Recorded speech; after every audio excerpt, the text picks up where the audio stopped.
Kevin Sandlin, thank you so much for doing this. This is a big favor to me, and I've known you now what since 2014, maybe. So do you remember when we met?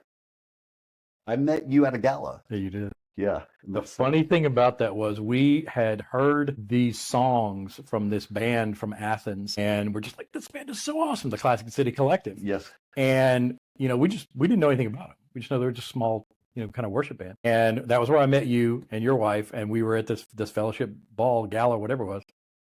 And up on the stage is Classic City Collective. Yes. And they absolutely blew us away. Yeah. Next thing you know, it was a few years after, but the leader, Paul, was now the worship leader at our church.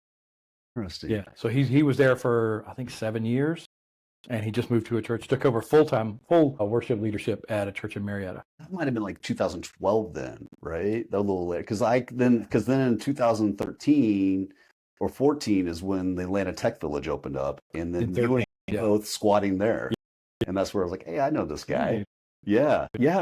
So you've had a really interesting career. So like people that don't know you, maybe just like give a quick overview, where you've been, what you've done, and I want to dive into some marketing. Yeah, we'll get there. Boy, lowest paid MBA ever out of Georgia State University. Congratulations. And took a job at a cool little software company called Atom, now called Atom Inc. And I think they've been acquired a few times since then, but I didn't know what I was doing. I was hired as a market development, the equivalent of an SBR today. Okay. At SDR, and didn't know what I was doing, just wasn't trained. And they just, hey, do this. So I did it. And then about half. Did you want to get into marketing, or did marketing, like a lot of people, marketing found me? I didn't quite choose it. I was not in marketing. That was sales. Cold calls, yeah. Yeah. And about 6 months into that, we had like 90 people at the company, and they let off like half about 6 months in, and I survived that. No, I was not. I was just better than the guy next to me, and he didn't make it. And because there was only two of us, and my boss kept me, and he's like, "You're not going to do that phone thing anymore." I'm like, "What am I going to do?" He said, "You're going to be an analyst." Okay. What are you talking about? Yeah. He said, "You did that spreadsheet thing, and they liked that, so you're going to do more of that." So I started I was a sales and marketing analyst, and I did one thing that broke down our use of an external phone sales team. And I wasn't trying to push for anything. I just said, here's how it works. And I found out that we closed X% of our leads.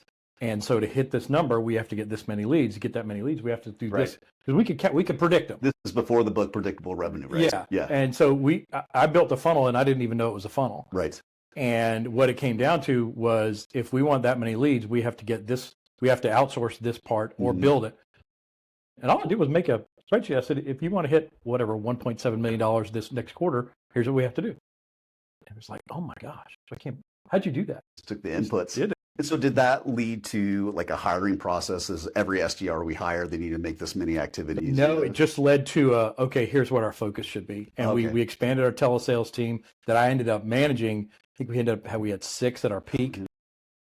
But then right in the middle of that, I was managing the telesales team, and they said, you need to hand that off. And I was like, what are you talking about?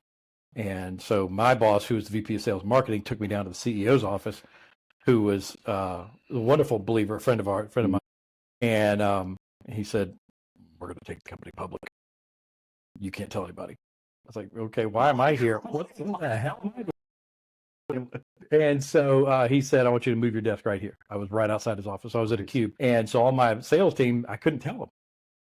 So I said, it's just a secret project. Yeah. Anybody with a brain kind of knew what was going on.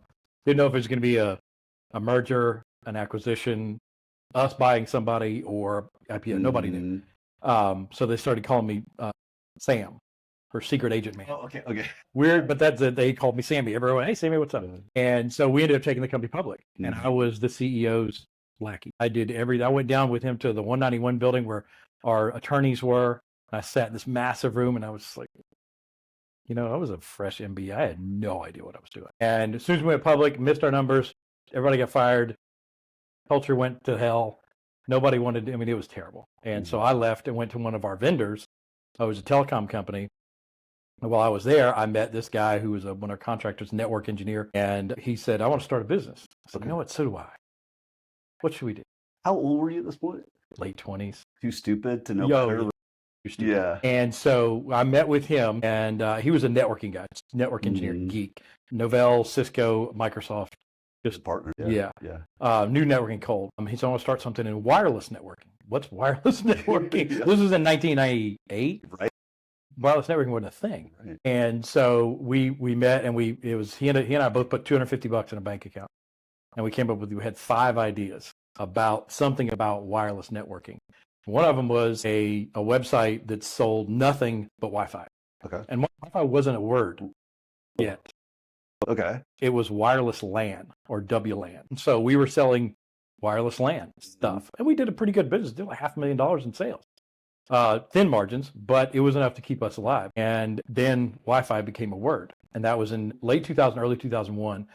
Late 2000, Wi-Fi became a word. And that's when one of our ideas was training and certification for the Cisco, Novell, Microsoft network engineers to learn wireless, because that's who it's going to go to. They had to know how to program the access points and secure it and make it work for, a little office like this and a stadium.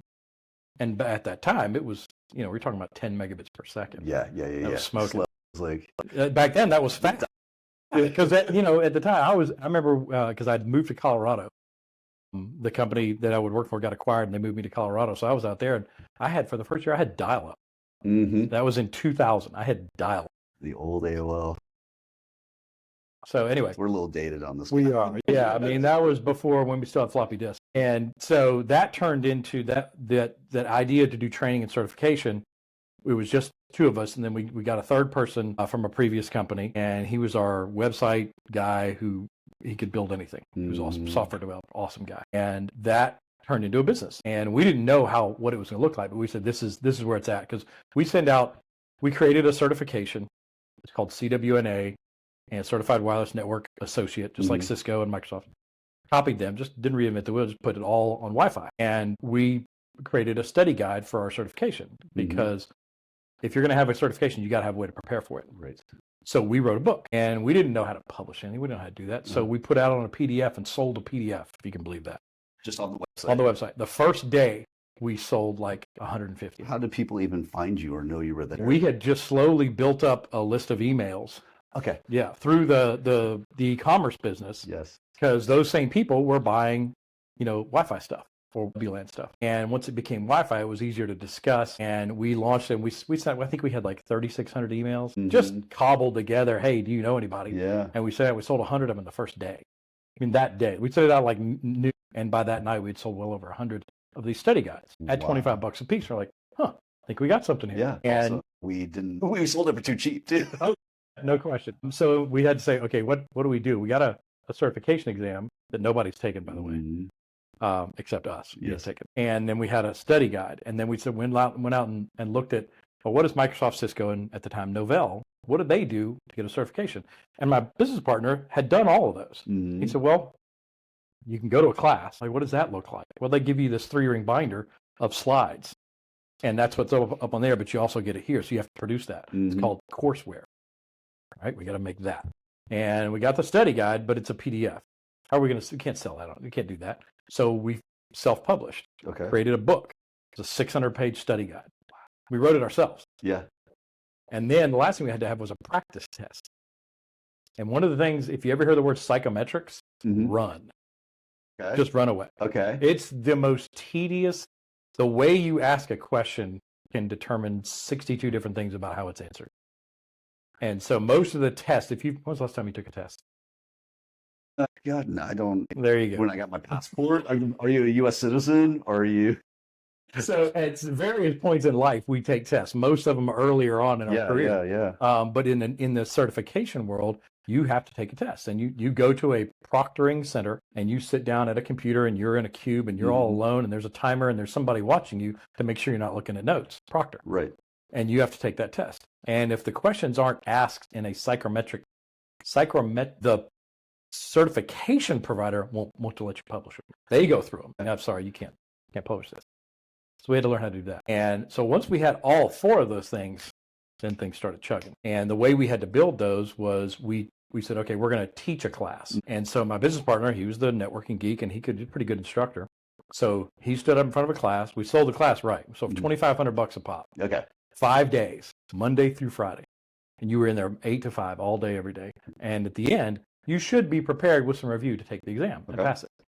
But think of it, that's 40 hours of content. See where I'm going with this? Yes, yep. So you have the training class, 40 hours of content, and ultimately held in a notebook, but also in slides with instructor's notes. And from that, you have, and study questions. And then from that, you have the practice test. And all condensed in that in a more readable format is the study guide. And then, of course, you have the exam. So you had those 4 things: study guide, practice test, courseware, exam. Once we realized, okay, we have to have one of those anytime we're going to make a certification, because we were going to make a bunch of them. From CWNA, like CCNA, or it used to be MCSA was the bottom, and you go all the way up to Cisco's CCIE. We were going to create that same pyramid for Wi-Fi. And we did. But we had to have all 4 of those for every certification. Okay. There were 3 of us. So back in the day, so you're recording all this, you have lights, I got a mic. Back in the day, that didn't, that's just 2001. And so our instructor, my business partner, stood up in front of the class with a mic and a hard drive, like a 15 gig massive hard drive in his back hanging pocket, hanging off his pants. And he taught the class, and we recorded it. And then we hand transcribed it. Imagine what you could do today. It'd be transcribed like that. It'd be done. So anyway, we wrote everything out of that. We created the study guide out of that, and then went up to the next level where it was all about security, and then design, and finally there was an expert thing. So we had all this content, and we struggled. Once we had it, it was chugging, but we struggled to really kind of make it go. And then I don't know how we realized this, but I remember that going off like a light bulb. If we give away our content, people will buy our content. Because what happened was, we said, if you buy the study guide from our website for $69, whatever it was, we'll give you the practice test for free. Okay. And the practice test was just, you log into our website and you take it. And so people were pounding our website. And we realized they're going to be there all the time, every day. So let's give them something else. But when we gave them the free practice test, when they bought the study guide, we sold twice as many study guides. If you just bought the study guide and you didn't get the practice test free, we sold whatever that number was. I don't remember what it was, 20 years ago. But we didn't sell as many. We gave the practice test, sold more. And people were pounding the site and seeing everything and learning everything. So we started the question of the day. And we had this bank of like 1,500 practice test questions. And we would just flash one up every day and send it out via email every day. And then this is when that could be automated. Yes. Because our software developer actually came from one of the original email marketing companies. Really? So he set it up so it would, if you subscribed, it would go out to you every day. And all it was a link, come back to the website. This is content marketing 101. Right. Give them the content and they come back and they'd be like, they get it. Probably 30% of the people would get it right. These are hard questions. And nobody had ever done this before. Nobody knew Wi-Fi. So they would answer the question, they get it wrong, then there'd be this explanation, then a link, go buy the study guide. Things start clicking. We said, okay, now we get it. Give away the content and people will buy more. You just made assumptions and figured this out, or no one guided you. No one's like, hey, we looked at the numbers. We did for a quarter or half a year. I don't even remember how long it was, but we thought we looked at it one quarter where people were buying books, and then we sold 100. And then when we gave away the practice test, we sold 200 or 300. And not only that, but when we were giving away the practice test, if you buy the book, you can also buy the practice test. Yeah. We sold more practice tests. Interesting. Crazy. And you also stumbled into a marketing concept around Seth Godin talks about tribes. You picked your ICP really, really well. For some reason, you were able to not only figure this out with the data, but you engaged at a level that these, I'm assuming it's mostly men. 97%. You engage with them probably level I need to get a better job, or I want to do this, but you figured out something that really you led a conversation for this tribe. And because my co-founder was a network engineer, and we were talking to network engineers. People. He knew this was the tribe, and we knew exactly who it was. You're Microsoft certified, Novell certified, or Cisco certified. You were going to touch wireless at some point in time. You better learn it. And we were vendor neutral. That was our vendor neutral certification. And so all of a sudden it got adopted by companies and then started getting recognized, not really adopted, by the Ciscos of the world. We had a lot of friends at Cisco. They wouldn't officially recognize it, but they were sending hundreds and hundreds of people to get the certification. And you're right, we got that ICP And we nailed that, and we would talk to them regularly. That was the first time I'd ever heard of a blog. And so my co-founder was like, I can write blog posts all day. This is what I do. I'm just talking on paper. Mm-hmm. And so we started a blog, and people started eating that up. And that was going hand in hand with the books that we were writing and the practice tests and the courses. And this is before SEO was a thing, right? Yeah, we didn't. But for some reason you're getting massive amounts of traffic. Yeah, we had no. That was all just posted on the website. Yahoo's finding you. Ask Jeeves is finding you. I guess. Yeah. Because we didn't have Google Analytics to tell us where they were coming from. We had no idea. Yeah. We just knew they were there. Yeah. And one of the coolest things we did, and this is always, I hate trade shows. Do you go to trade shows? Yeah. If I can, they're such a racket now, right? It is. But there was a period in time where I was like, when are we going? When are we going? I can't wait to get it. Because we would go into these trade shows and we'd set up our little 10 by 10 booth, and nobody knew or cared who we were.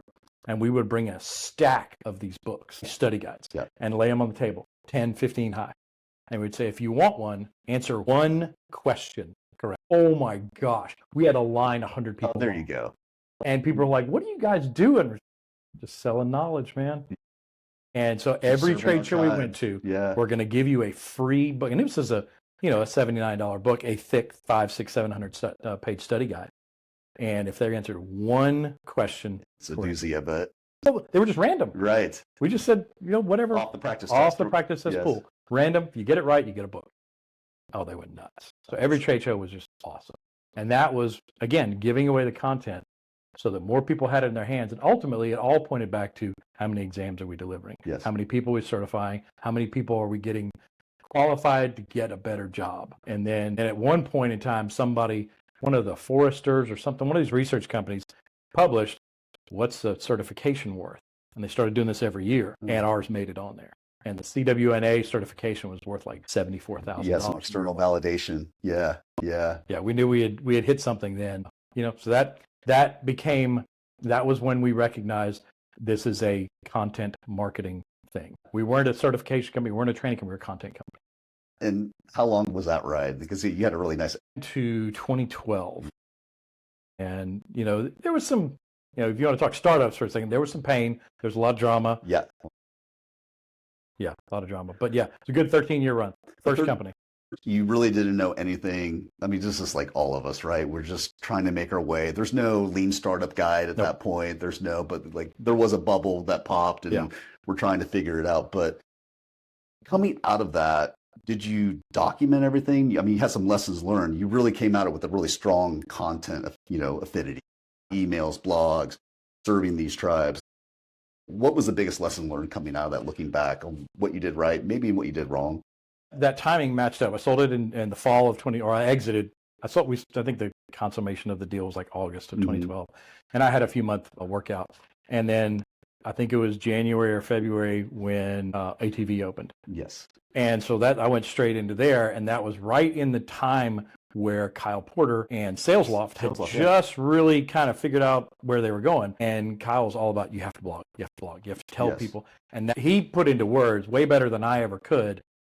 Here's why you create and push content. Yeah. We knew why we did it. I didn't know why you should do it. And so he solidified that. And that's what really, him just telling the story of SalesLoft and telling stories about sales automation and all the stuff that they did, just constantly pushing it out. And because when you share that content consistently, and that is the key, it can't be once a month. I'm talking about every day. You're pushing out this content. Your core values get known, your identity gets known, and people determine whether they want to work with you or not. And or not is okay. Most people are very upset when somebody rejects them. Yes. It's okay. You don't want everybody. You want your customer. Your tribe, Yeah. And at that same time, that was right around the time that Simon Sinek had published his book, Start With Why, and done his TED Talk. And I locked onto that TED Talk because that was it. When you don't do business with people who want to do business with you. What is it? I know what you're talking about. You don't want to do business with everybody. You want to do business with people who share your values. Or like Seth Godin says, pick your customer, pick your destiny. Yeah. Yeah. Right. Yeah. Because, how many of us out there have had customers that we wanted to or had to fire? We've all been there. Yeah. You don't want this customer. Right. And you have to fire them. And it's painful because it's revenue. And they're going to go tell the next guy that they hire, Yep. don't ever work with him. Right. It's going to happen. Right. You can't avoid it. Or you make the reach for the customer that, Right. you know, or is there to, you go down market, it's like, Yeah. I'm sacrificing on so many things and it just never works Yeah, out. and that identifying when you share your values and tell your why, you attract people who are attracted to your why. Yeah. And that's who you want to do business with. And you may end up with a massive market, Yeah. SalesLoft. You may end up with a tiny market, but you're going to end up with a market. Yeah. And that should be the people that you like to do business with. So you did a lot of, so I know you were like a mentor to a lot of startups around Atlanta. When you like, I don't know, like security protocols or selling server space, like how do you get them to like communicate their why to these technical audiences? Is that something you ever ran into? Because you had a construction startup for a bit, right? I mean, what I remember was impressive about you, like before you even like scratched any code, like you already had a customer. You were basically starting with their why, their problem, and like if I could solve that for you, would it be worth anything to you? Like you were doing some of the real like lean startup. I was, yeah, and that's the danger of I thought I had a market. What I had was a prospect. Yes. And when it came down to it, we had built a product and got it all there, and it came down to, okay, time to implement. Sure. They said no. Okay. Oh, well, what do we do now? Because I don't know any more that look like you. Yeah. I'm screwed. Yeah. End of your lookalikes. Is there more than one? And I didn't have the time or the runway to do it. Yeah. So yeah, that went away. Yeah. Well, what would you do in terms of like other founders coming to you about like, hey, what's my go-to-market strategy? I'm thinking about content. Like, is there advice you would give them about, hey, what are your values? What's your core why? Do you have more like tactical? Yeah. So that when I did pitch practice, yes, all those years at ATV, they're still doing that today. Yeah, still valuable. That boiled down, and you can, if you come away from that with your 30-second pitch, then you know your why, because the way it works, and it's not, I'm generalizing here, specifically generalizing, the problem you solve is your why. It's not about a product. I mean, how many startups out there in startup world have created a product, and then 5 years later when they exited or wherever they did, the product didn't look anything the same. Exactly, yeah. Because you move to the problem that you're solving. Your product is not your why. The problem you're solving is the why. Excuse me. And so when we were in pitch practice, that's where we would focus, because we'd get people to come in and they were, exuberant. They're great entrepreneurs, but they didn't get that thing. So they would talk about the product. And the question I would ask was, somebody would stand up and they give their pitch, whether it's 30 seconds or 3 minutes or whatever.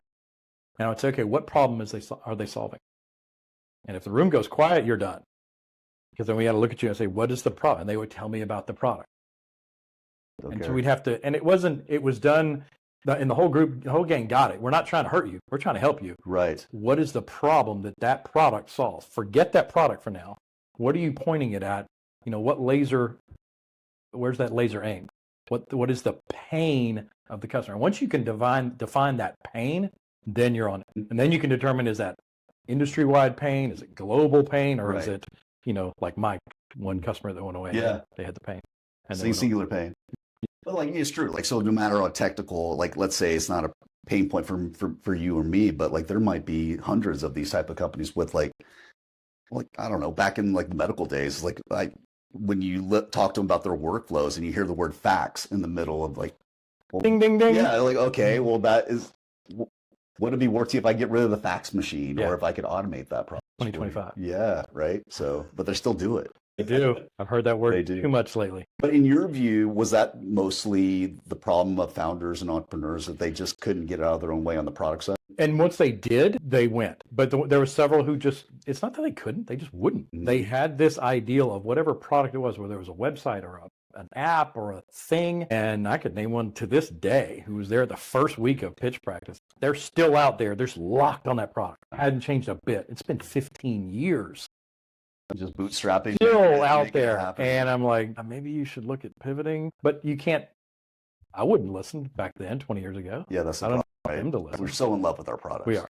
And that's when you get that entrepreneur who is, they turn off the love for the product and turn on the love for the customer's pain. Solving that customer's pain, that changes the game for them. Because then they realize, oh my gosh, I can now see, especially when they've lived it. And that's usually, I'm generalizing again, but usually when a startup happens, it's because that person lived in a certain industry with a certain pain for years. And finally said, you know what? I'm going to solve this. Yes. Sorry, Cisco, Microsoft, Google, whoever, I'm leaving. I'm going to go solve this problem that we've had and that you won't solve. was your co-founder, right? Yeah. Yeah. I mean, so he knows his tribe. He knows their problems. He really could speak to it. He cared probably less about what he made versus actually serving that community. Oh, he cared a lot about what he made. Okay. Well, what was the balance then? Did you guys have to have conversations about that? Yeah. He was the brain behind the content. My job was to publish his brain. And it was difficult. So there was friction there. Like there was. In fact, we had a breakup. We had a divorce in the middle of it in 2009. Which is super common. It is super common, but I didn't know that. Right. I thought, what's going to become of us without co-founder? So he left. He left. Wow. And turns out the co-founder Junior, who had started a couple of years before that, was better than him. And we didn't know that because he didn't have to. But when I said, all right, it's you. Who else knows this stuff? He was like, cool. I can do this. I was like, yeah, I know you can do this. He did it better. And so, it was painful at the time, very painful. But once we realized, okay, without co-founder and we have Junior here, Junior's actually better at that job and more disciplined, far more disciplined than, and we were actually far more productive than we were before. So the divorce was painful, but the result was actually better. Cool. Content? Yeah. So one thing I've always loved about following you, like even when Kevin's got an interesting career, he owned a gun range, right? So, and I loved the gun range, but was getting your emails about how you engaged with us, what was going on at the range. I'm assuming you learned that skill all the way back. So what is your view on email as a tool for engaging? Are there other tools that you use in terms of engaging? And then like, you said values, but there are other keys to like helping us with our written content and that maybe that one-on-one or many-to-many. So let's take the gun range, sharpshooters for example. The first thing I heard, and the first week I was there, it was first week of January 2021, and I just was listening. Beautiful facility, though. It was. And I just went in and listened. I listened to our people, our associates on the floor, our RSOs on the range, our gunsmith, our admin folks, our trainers, and our customers and our members. I stood on the floor and just shook hands for weeks. And what I heard the most of is we have no idea what's going on here. Really? Your people? My people and our customers and our members who are paying monthly fees. And, nobody came right out and said that. They're just like, well, it'd be nice to hear from you every now and then. So I took all that together and I said, all right, I'm going to send a weekly email. And it wasn't, come here and buy this. Yes. It was, here's what's going on. Yeah. Hey, my name's Kevin. That's how it started. I have no idea what I'm doing here. My wife is calling this my midlife crisis, which now that we look back, we can probably accept that. And I come from a marketing background, a technology background, but I got my first gun when I was 5. I've loved guns all my life. Here I am. Let's go. And that just started off just talking about an engaged tribe, though, because I would go in there. I'd talk to the gunsmith. I would talk to the guys at the front desk and see what's new. I mean, like they were so friendly and but it was this kind of like, the guy next to you on the range, like you were always like you had the shared interest, and that has to be driven by somebody, no matter what kind of company you're in. That, call it community if you want, whatever it is, that interaction has to be driven. And that's what day one with my employees, I said, we're going to be really, really nice. And I asked them, what's our job? Sell guns, keep people safe, teach people. And I said, you're a trainer, so you teach people. But that's everybody's job. We're not selling guns here. We're teaching people what they need or teaching people, again, how to solve a problem. Yeah. I have this gun and I don't know how to use it. Great. We need you to get training. Yes. We want you to use it safely. Yes. Or I have this, I want to go I want to go hunt elk in Wyoming. Fantastic. Yes. Let's talk about what kind of gun you need. And we don't have that gun, by the way. Right. But we're going to teach you all about it. So you'll come back to us when you need work done on it. We'll come back here to. By the way, I have the largest, longest range in Roswell. So you're going to come back here. Yeah. And because we took the time to educate you, knowing that we couldn't possibly sell you anything. And I said, that's what we're going to do. And that resonated with all the employees because then all of a sudden this sales pressure was off of them. They didn't have to sell. I don't want you to sell. I want you to educate. Yes. Every person that comes in here is going to learn something. They may just learn how to behave at a firing range because that's a new one for a lot of people. And that's education safety, number one. Yeah. Here's how to behave. Here's how to tell somebody, hey, I don't feel comfortable around you because you're doing weird stuff on the range. So that was born out of, here's how I want it to be. And I told them that very first week, I want us to be the Chick-fil-A of shooting ranges. My pleasure. What are you talking about? Yeah. So I want to be well lit. I want everybody to be really nice. And I want them to think, man, I can't wait to come back here. Yes. And that grew out into the weekly email to the members and the weekly email to everybody. Mm-hmm. And, we ended up, how much of an email list should a one location store have? And we ended up with an email list of 45,000 people. Yes. Which is insane. Right. And so that drove every marketing event, every sale, every website thing we did, every change that we had. And there were some big changes to our policies that people didn't like. And of course, during the Biden administration, there was stuff that they need to know. So I did my best to keep them changes, up to date. Here's what they said. Here's what it means. And that was very valuable. And that was if I missed a week, if I went on vacation, God forbid. People asked about the email, right? So there's no adage in the SaaS business. What would happen if you took your product away from the customers? Are they going to be angry? Are they going to go, whatever? If they're angry, you got something. Yes. And so I took that. I didn't mean to. I just missed a week because I was gone. And hey, where's the email? I didn't get the email. You okay?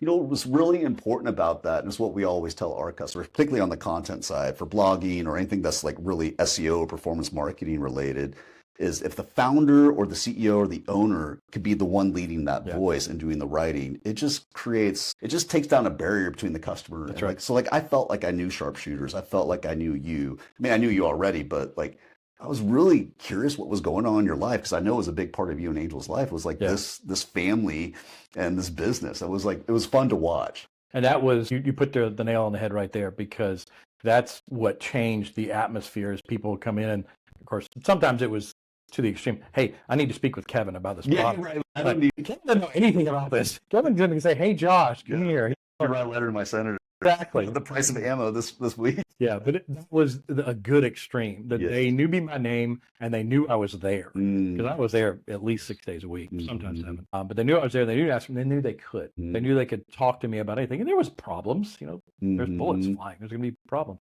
Yes. So when there's problems, hey, let's go sit down. What's going on? How can we help? How can we fix that problem? And that was a really quick way to get direct to the customers, to apply something, some change, some improvement, some stoppage, whatever it was, to the whole organization and make things better. Interesting. Yeah. So you've seen marketing since 1998, when there was more sales all the way. Oh, dude, I'm in the same boat, bro. I know. So it was I've seen so much change. Like when I was at Clockwise, I was having a conversation with another podcast. I mean, digital marketing to us meant email. Right. That's all it was. Email, social media, and blogs. Well, now at least, and now, but we didn't have blogs or anything like that. We just had this conversation that we would have cold emails, and it worked really well. But now we're in a phase where cold email open rates, I mean, there's no crazy data out there, but the open rates are definitely going down. Yeah. Right. So you looking over that career, where would you spend your marketing dollars now for the CMOs out there? I would start with content. Start with your why, the problem you're solving, start with that content and have a plan to create daily content. It doesn't matter how big. It doesn't have to be, Hollywood studio quality. Just get your message out there very consistently, nonstop. Yeah. And then offer something of value, like we offered our free practice test or our practice question. If you subscribe to my emails, I'll give you this, whatever it is. Figure out, everybody's got something they can give away. How shall I say this? The tight entrepreneurs don't want to give anything away. Yes. And they're the same ones who don't believe in giving away content. But once they see how, let's take a plumber, for example. Now that's a really weird, because not a whole lot of plumbers out there creating content. Yeah. But now you have YouTube channels and nothing but plumbing. Yeah, that's what happens. That plumber creates these YouTube videos, and thousands of people will watch them. And some of those people will go actually execute what that plumber said. But 99% of the time, they're going to be like, this plumber knows his stuff. I'm calling him. Yeah. They see that he seems nice. He knows what he's doing. I'm calling him. I'm not going to do this myself. Are you kidding? Yeah. So it's that flip of mindset that when you start giving away that content or giving away how you do it, not your secret sauce, but just here's our process. Yeah. Well, you're good at that. I don't want to do that. I want you to do it. Right. Pick up the phone. Yeah. So start with your why, start with the problem you solve, create content nonstop, find something that you can give away of value that will bring people to you, so that they are giving you permission to call them or email them in this case. And then don't freaking try and sell them the first time. Yeah. How many times have you been on LinkedIn, you get a connection request? Oh, dude. The next second, hey, do you got time for a quick Zoom call? Yeah. No. I don't. I'll get an outbound agency will call me. Hey, saw you talk to Kevin Sam. Hey, have you thought about more outbound? It's like, 10 of those a day. Or it's like, exactly. I really liked your post on this. Yeah. How about buying? And Gary Vaynerchuk. Jab, jab, jab, right hook. Yeah. Got to give them some jabs. And those jabs are nice things. Here's what we can do. Here's value. Did you know about this? Have you done this? Look at what we did. Or oh, by the way, would you like to try our product? Move on. Keep providing value. Jab, jab, jab, right hook. Yeah. And not hi, right hook. Yeah. Yeah. You didn't ask your wife to marry you the first day. No. And so you build a relationship. She didn't even go out with me the first. There you go. You were persistent, provided value. And eventually.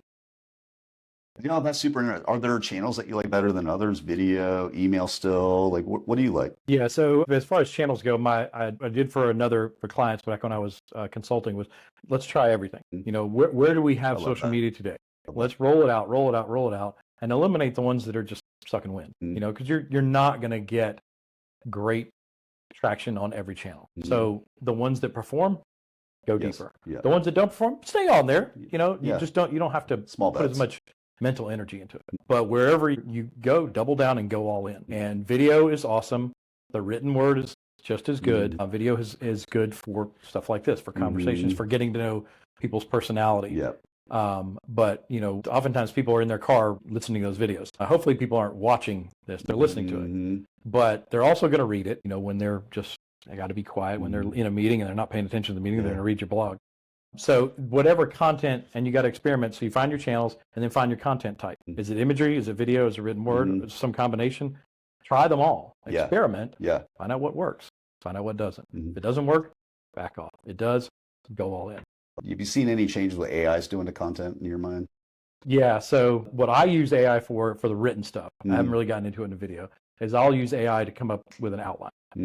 Never, ever, ever publish the article at AI. Right. Don't do it. Right. I'm not a college student. I'm not trying to write a paper in 10 seconds, but I can get an outline. If I know I got to put some sort of publication, blog, whatever, on a subject, I'll go to Grok or awesome. Give me an outline for this subject, and you can tell it to take a certain bent, look at it from a certain view, whatever.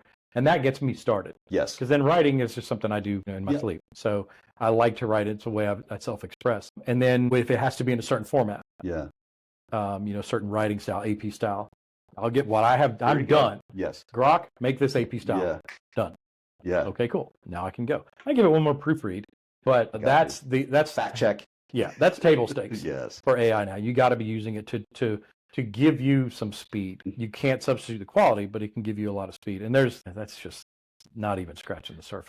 It's really funny in my industry, SEO was the first to be disrupted by AI. So like all the writers are going to be gone. AI is going to be doing all this, but like, I don't see a lot of writers without jobs. Yeah. I think it's just like what you said. It's like, it's made these writers better. It's made them more productive. Maybe they're more editors now. They're doing more of the fact checking, but like still to your point, I can't just say, hey, Grok, take over my, email campaigns, because if I lose that connection with my customer, if it says something wrong or something out of place that's not genuine or is very derivative, they can tell. Yeah, you really lose that trust. And I just always there are younger generations where like everything's AI, everything's moving. It's like there's lots of mistakes here, and there's lots of things that this looks derivative, this looks AI, and we're going to lose that. AI is missing context every time, and you can't substitute AI's opinion of anything with your context for your customer. Exactly. If you want to appeal to the customer and really appeal to their emotions, whether you're educating them or entertaining them, AI is great to get you started, but that final touch has to be personal. AI is not going to replicate the 15 hours that you spent at their office, right? And got to know them or getting to know what's going on in their life. So that's awesome. Any favorite books on like you can't live without business or marketing or otherwise? Start with Why. Start with Why. I bet I've read it 6 times. Have you really? Yeah. That's amazing. That good. Yeah. And then Simon Sinek's just I'm just a huge fan of his, but that talks. His book Leaders Eat Last, where, and this is where you get into kind of startup teams. He went and studied the Navy SEALs. Yes. Because he saw early on that the bond that's created in that small tactical unit is beyond measurement. I mean, those guys, they may hate each other, but boy, they got their six. Yeah. And they hate each other so much that they're hugging when they get it done. and you can't break that bond. And we could go off on a different tangent here about military folks. When they leave the military, they lose that bond. Yeah. And they're lost. Yeah. But what he took was that bond. How do you create that in a business team? Yes. None of whom have ever served in any way. Right. And you have to take that. It starts with leaders eat last. Yeah. That you serve your team first. You don't, you lead from the front, but part of the front is y'all go ahead. If there's anything left, I'll get it. Yeah. But you guys feed yourselves. Yeah. And that applies to every form of servant leadership that you can look up and research. Is the leader is the one who has to take the arrows. Leader is the one who has to make the sacrifices, have the hard conversations. And the leader is the one who needs to take somebody by the shoulders and say, you are fantastic. Yeah. I cannot get along without you. Because that's what people crave. Right. You know, in the military, it's ranking recognition. Yeah. In the private world, it's they want to be recognized. They want to add value. Yeah. They want a job that means something. That's right. They want to know that they're adding value. Yeah. Yeah. And that's a lot of managers / leaders. They think that giving somebody a high five is enough.